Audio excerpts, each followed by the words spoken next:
Okay, everyone, so I was literally crying watching this movie last night.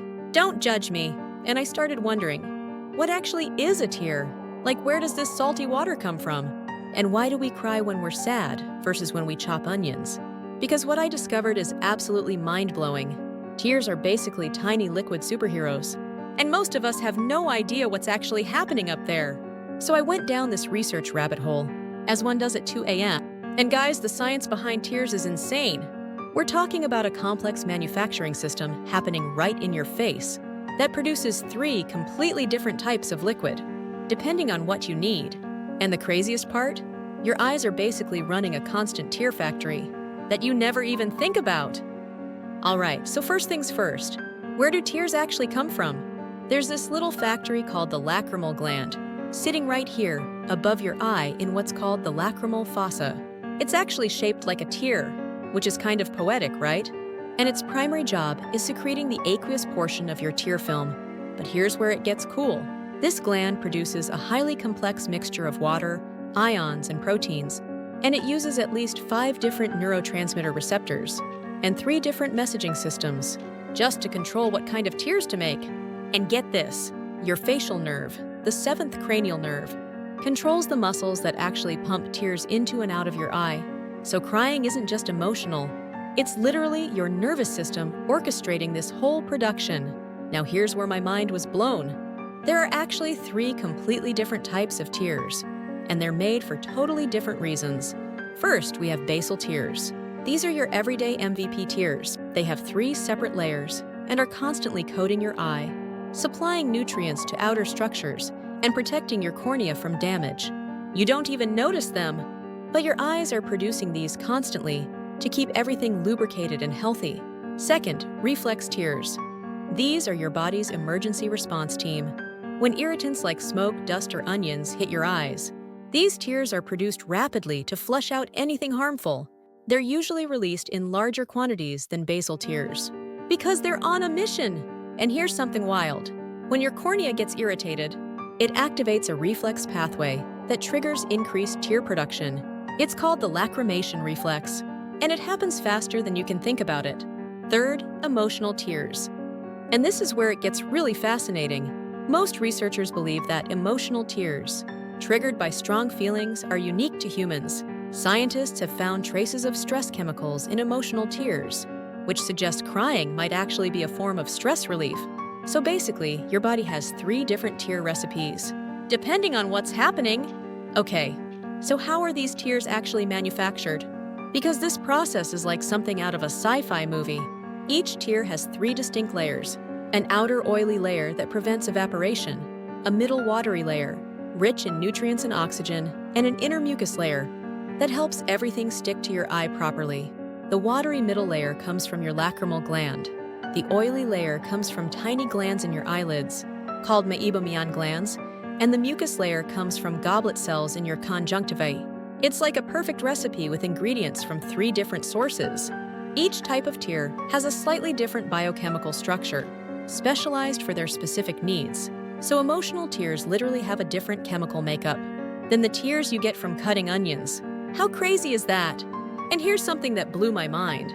Your lacrimal gland secretes retinol, a vitamin A derivative, which is crucial for tear flow rate and eye health. So your tears are basically delivering vitamins directly to your eyes. Now let's talk about when tears happen, because the timing is actually super precise. For basal tears, they're happening constantly. We blink about 15-20 times per minute under relaxed conditions, and every single blink spreads a fresh layer of tears across your eye.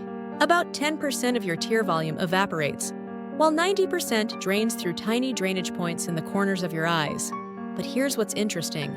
Your blink rate changes depending on what you're doing. During conversations, you blink about 21.5 times per minute. But when you're focusing on a screen or reading, your blink rate drops significantly. That's why your eyes get dry during screen time. For reflex tears, the response is almost instant.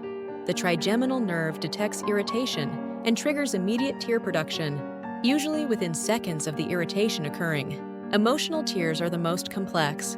They're triggered by the limbic system, your emotional center, and can happen from joy, sadness, frustration, or even extreme laughter. It's your brain literally releasing emotions through your eyes. Here's what really gets me though. This whole system is so much more sophisticated than we give it credit for. The tear film's main functions are to protect the eye from the external environment, lubricate during blinking, provide oxygen and electrolytes to the cornea, improve the eye's refractive power, and defend against bacteria and debris. So tears are simultaneously a lubricant, a nutrient delivery system, an immune defense, a cleaning service, and an optical enhancer. It's like having a full spa treatment happening on your eyes every time you blink. And the precision is incredible. Your body knows exactly what type of tear to make, how much to produce, and when to release them. It's constantly monitoring your eye, health, emotional state, and environmental conditions to give you exactly what you need. What really amazes me is that we walk around with this incredible biological technology in our faces, and most of us never think about it. Every tear contains hundreds of different proteins, enzymes, and antibodies. They're continuously released to cleanse and protect the eye's surface while lubricating and moistening it. It's like having the world's most advanced eye drop system built right into your body. And the fact that our emotional tears are chemically different from our reflex tears, that suggests crying really is a form of emotional regulation and stress relief. Your body is literally helping you process feelings through your eyes. So now I'm obsessed with tear science, obviously, and I know what you're thinking. What happens when this amazing system breaks down? Or how can I take better care of my tears? Because here's the thing, millions of people suffer from dry eyes and tear dysfunction. And there are actually specific things you can do to support healthy tear production through diet, lifestyle, and supplements. Drop a comment and tell me, did any of this surprise you? Have you ever noticed differences in your own tears? Because after learning all this, I'm never taking my tear system for granted again. If this completely changed how you think about tears, which, let's be real, it should have, smash that like button because this research took forever. And I'm genuinely excited to share this with you. Subscribe because next week we're diving into what happens when your tear system isn't working properly. And after that, I'm sharing all the ways you can naturally support healthy tear production. Share this with anyone who's ever wondered about the science behind crying, or that friend who always says they don't cry. Trust me, their lacrimal glands are still working overtime, even if they don't let the emotional tears flow. See you next week where we're exploring the not-so-fun side of tear dysfunction.